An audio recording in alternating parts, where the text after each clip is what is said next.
ದಾವಣಗೆರೆಯಿಂದ ಬೀದರ್ಗೆ ನೂತನ KSRTC bus ಬಿಡುಗಡೆ ಮಾಡಿದ್ದು ಸಂಸದೆ ಡಾಕ್ಟರ್ ಪ್ರಭಾ ಮಲ್ಲಿಕಾರ್ಜುನ್ ಬಸ್ಗಳಿಗೆ ಚಾಲನೆ ನೀಡಿದರು.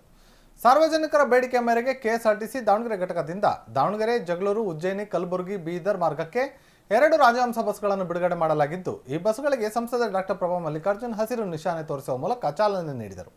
ನಂತರ ಮಾತನಾಡಿದ ಅವರು, ದಾವಣಗೆರೆಯಿಂದ ಜಗಳೂರು, ಉಜ್ಜಯಿನಿ, ಕೊಟ್ಟೂರು, ಕೂಡ್ಲಿಗಿ, ಹೊಸಪೇಟೆ, ಸಿಂಧನೂರು, ಲಿಂಗಸೂರು, ಕಲಬುರಗಿ, ಉಮನಾಬಾದ್ ಮಾರ್ಗವಾಗಿ ಈ ಬಸ್ ಸಂಚಾರ ಮಾಡಲಿದ್ದು, ಸಾರ್ವಜನಿಕರು ಇದರ ಸದುಪಯೋಗ ಪಡೆದುಕೊಳ್ಳುವಂತೆ ಮನವಿ ಮಾಡಿದರು.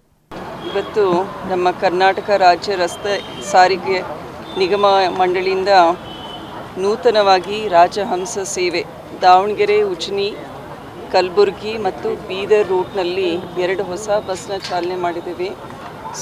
ಸಾಕಷ್ಟು ದಿನಗಳಿಂದ ಬೇಡಿಕೆ ಇತ್ತು. ಈ ರೂಟ್ನಲ್ಲೂ ಸಾರ್ವಜನಿಕರು ಸುಮಾರು ಜನ ಉಜ್ಜಯಿನಿಗೆ ಹೋಗೋರು ಇದ್ದಾರೆ, ಮಠಕ್ಕೆ ಹೋಗೋರು ಇದ್ದಾರೆ. ನಮಗೂ ಕೂಡ ಈ ಬಸ್ ವ್ಯವಸ್ಥೆ ಆದರೆ ಅನುಕೂಲ ಆಗುತ್ತೆ ಅಂತ ಕೇಳ್ಕೊಂಡಿದ್ದಾರೆ. ಆದ್ದರಿಂದ ಇವತ್ತು ನೂತನವಾಗಿ 2 ಬಸ್ಸಿಗೆ ನಾವು ಈಗಾಗಲೇ ಫ್ಲ್ಯಾಗ್ ಆಫ್ ಮಾಡಿ ಕಳಿಸಿದ್ದೀವಿ. ದಾವಣಗೆರೆ, ಬೀದರ್, ಉಜ್ಜಯಿನಿ, ಕಲಬುರಗಿ ಮತ್ತು ಉಜ್ಜಯಿನಿ, ಬೀದರ್. Totally 2 bus.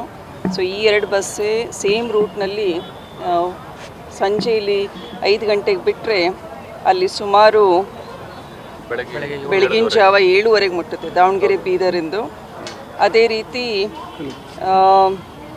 ಮತ್ತೆ 4:15 ಬಿಟ್ಟು 7:10 ವಾಪಸ್ಸು ಬೀದರ್, ದಾವಣಗೆರೆ ರೂಟ್.